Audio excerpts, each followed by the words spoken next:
Quello che si sta concludendo è stato un anno positivo per il turismo in laguna. Nei momenti di massima intensità a Venezia si è registrata un'occupazione delle stanze d'albergo attorno al 90% e a Lido tra l'80 e l'85%. A Mestre l'occupazione media è stata dell'80%.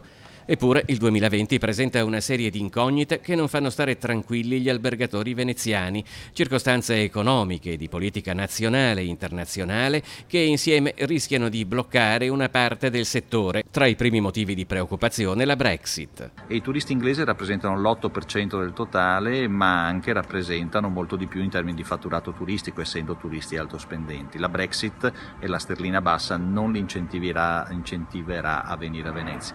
Dall'altro lato i turisti americani risentono di questa guerra daziaria, che è una pesante incrinatura tra Europa e Stati Uniti, e dall'altro lato hanno anche un anno di presidenza e tradizionalmente il rinnovo della presidenza è un anno in cui non si viaggia. Il terzo motivo per cui siamo fortemente preoccupati è poi il fatto che la crisi in Italia non cambia e quindi gli italiani continueranno a non viaggiare e a non venire a Venezia. Secondo la stima dell'Associazione Albergatori, inglesi, statunitensi e italiani esprimono tra il 35 e il 40% del fatturato turistico. Per il settore sarebbe quindi in bilico un terzo delle entrate. Ed è in questo scenario che preoccupa una decisione che si teme arrivi da Roma. Aumentare l'IVA alle imprese turistiche, alle imprese alberghiere sarebbe una pura e semplice follia che speriamo il governo abbia capito che non deve perseguire.